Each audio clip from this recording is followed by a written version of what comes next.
Welcome to Cinecaps. Today I will show you an action, horror film from 2023 titled The Wrath of Becky. Spoilers ahead. Watch out and take care.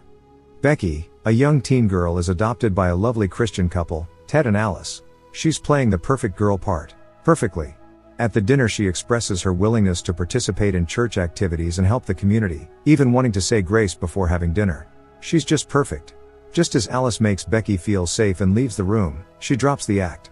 Changing the name above her bed to Bye, she runs away with her little puppy Diego. It's been 4 years since some people invaded her house and killed her father, looking for some key. In anger, she murdered them all.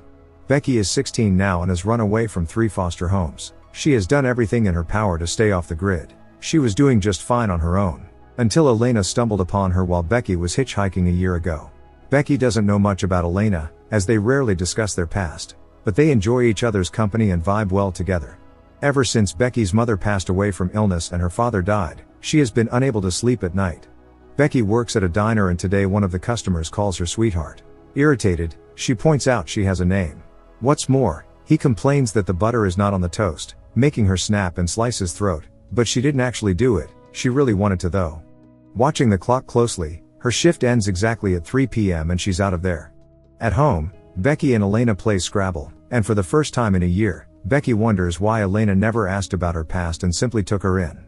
Elena opens up about her own struggles, recounting how she became homeless at 15 years old and did whatever it took to survive. She feels a connection with Becky because of their shared experiences. She also catches Becky trying to cheat in the game.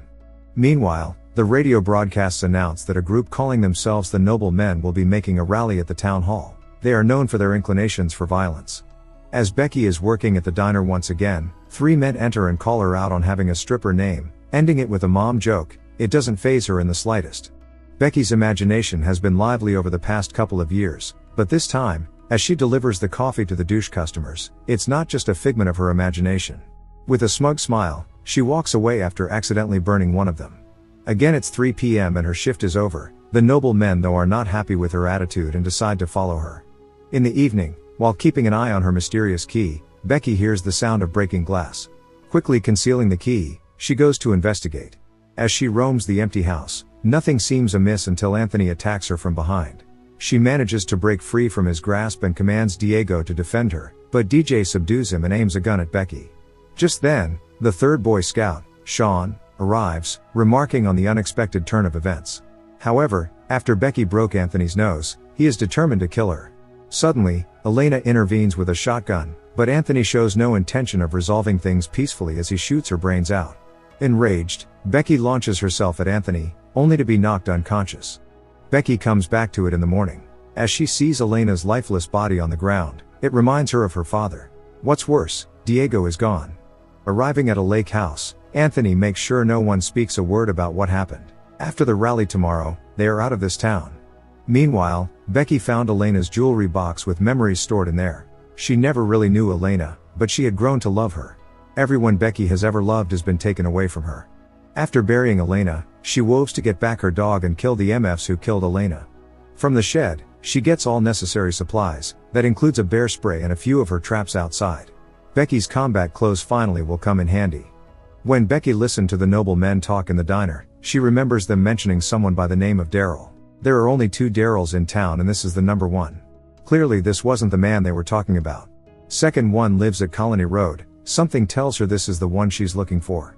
Inside, Daryl is offering a prayer before partaking of the meal prepared by Twig. It's worth noting that Twig is one of the most prominent misogynists I've ever seen. But the trio still laugh off his comments. Daryl notices that Sean is acting weirdly, not touching his food and wonders why their dog is locked in a cage, but somehow Daryl believes their half-assed excuses. Becky can barely hold herself back as they laugh at Diego. She finds an unlocked window and silently climbs in, finding a mannequin with Senator Hernandez's name on it. She finds the round table filled with plans to kill the senator and takes pictures. Meanwhile, Sean excuses himself and goes to vomit. The events from yesterday really weigh heavily on him. Daryl confronts him as he leaves the bathroom and invites to show him something. Daryl brings him to the office where Becky is at and asks him basic questions, such as when he joined the Noble Men, etc., explaining how important Sean is to their cause. Meanwhile Becky is under the sofa, listening in. Daryl shows Sean some incredible information he has on a thumb drive, explaining how many noble men are out there. He starts to tell Sean a story about his time serving in Iraq, recounting the harrowing experience of having to suffocate his own comrade to ensure their survival. His squad kept silent about it, believing it was for the greater good. Daryl attributes this story to the current actions of the noble men, emphasizing the importance of teamwork and the necessity to eliminate weak links. He subtly questions whether Sean might be considered such a weak link. Barely maintaining his composure, Sean swears that he's all in for the noble men. That's the answer Daryl wanted to hear. After Sean leaves, Daryl notices the open window. After closing it, he feels that something is amiss. Anthony calls him from the kitchen, prompting him to leave. Becky seizes the opportunity to investigate further. Upon examining the information on the thumb drive, she discovers thousands of people who are followers of the noble men. It's at that moment she resolves to take action and rid the world of everyone on that list. Snatching the drive, she runs to the barn, arming herself with a sickle. Okay, forget the sickle. Upstairs she finds a whole armory, filled with all her heart could desire. As the men inside toast to freedom, a doorbell catches their attention. Stepping outside, Daryl doesn't see anyone, when he notices a phone ringing on his doorstep. Walking back inside, he tells the others that someone named Becky is calling him. Sean immediately sells the group out, but DJ and Anthony still try to cover it up, explaining that they stole her dog, nothing more. Daryl picks up the call, listening as Becky shares an unsettling tale about being their worst nightmare. DJ finds it amusing, but tension grips the room. An argument ensues about the authenticity of Becky's message, but Daryl quickly silences everyone, demanding they return Diego to her. Though Anthony agrees, Daryl senses there's more to the situation than meets the eye. Outside, Anthony calls out to her and Becky lets him know where she is. She leads him deeper in the woods until he holds her at gunpoint. Anthony doesn't want Daryl to hear the gunshot, opting to kill her silently and falls for one of Becky's traps. Becky then picks up his gun, but she doesn't want others to hear the gunshot either. Inside, the guys are enjoying some music, unaware of Becky's stealthy approach. Using duct tape and a red string, she devises a makeshift trap, knocking on the door. When Daryl opens it, the string removes the pin from the grenade, resulting in Anthony's head going boom. The group suddenly come to terms with the seriousness of the situation. They rush inside and assess their options. Twig's suggestion to call the cops is swiftly dismissed. They possess enough weaponry in the barn to initiate an insurrection. Daryl grabs a gun and demands that Sean and DJ start talking. Sean explains that they killed Elena and stole the girl's dog, which Daryl finds unbelievable that a little girl is capable of this. Still, what catches Sean's attention is the use of the word insurrection. Sean believed it was just a rally, not a shootout against the government. Sean had enough lies and deception. He's out. Daryl puts down the gun and attempts to convince Sean to stay the night. Maybe he will reconsider, but this only sends him into a tantrum, which prompts Daryl to shut him up for good. Without hesitation, DJ swears that he's 100% a follower of Noble Men cause and is tasked with moving the body. Suddenly the phone rings. Becky has her eyes on the house. Daryl still suggests they can resolve things peacefully, but they are way past that. As Becky aims the crossbow at the house, she explains that she has all the evidence against Daryl and his little scheme on her phone, suggesting they keep her dog fed. Twig had enough. He grabs the shotgun and goes outside. Daryl swears to kill Becky, but then she notes he would never find the thumb drive she stole. Also, his friend on the dock could use some help. Becky pierces him with an arrow. Inside, while Twig is whining, DJ gets on the ground and Daryl removes the arrow. Twig furiously goes out to search for Becky, but she lets them know where she is. She swiftly starts running away to the barn and Twig is right behind her.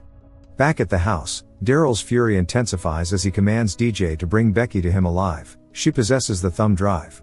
DJ promises to do so, but the moment he's released, he dashes to the car and speeds away. Meanwhile, at the barn, Twig believes he has Becky cornered, but she surprises him by hurling a smoke grenade, throwing him into disarray.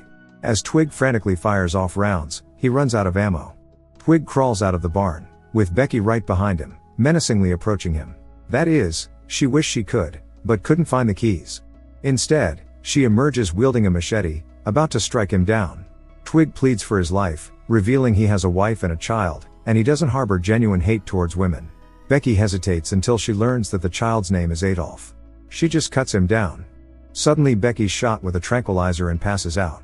Becky wakes up the next day and struggles to get out of her bindings, but it's useless. Daryl is an actual Boy Scout. Daryl found her backpack, mentioning that she came prepared. He also found Becky's key.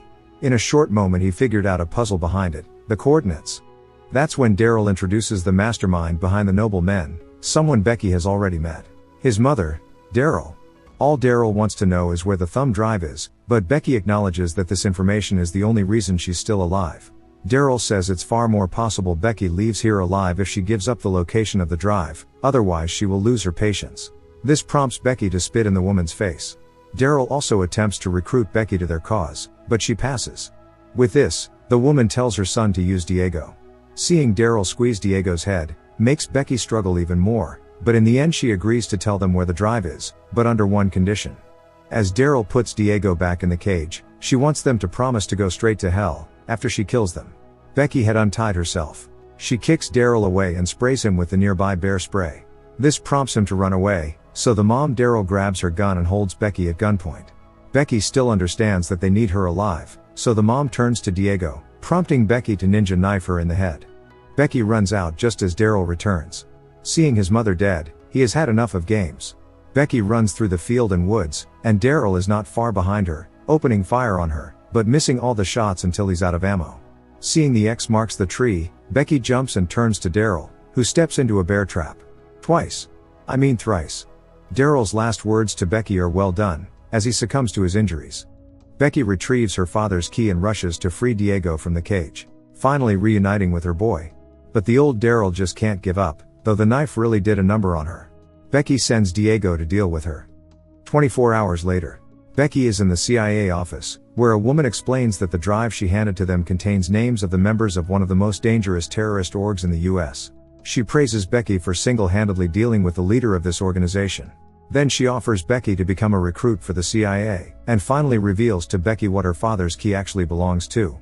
And about DJ, he stopped at the side of the road, having some technical difficulties with his car, when a police car approached him slowly.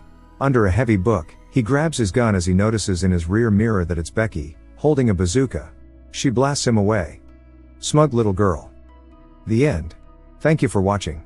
Subscribe for more videos like this.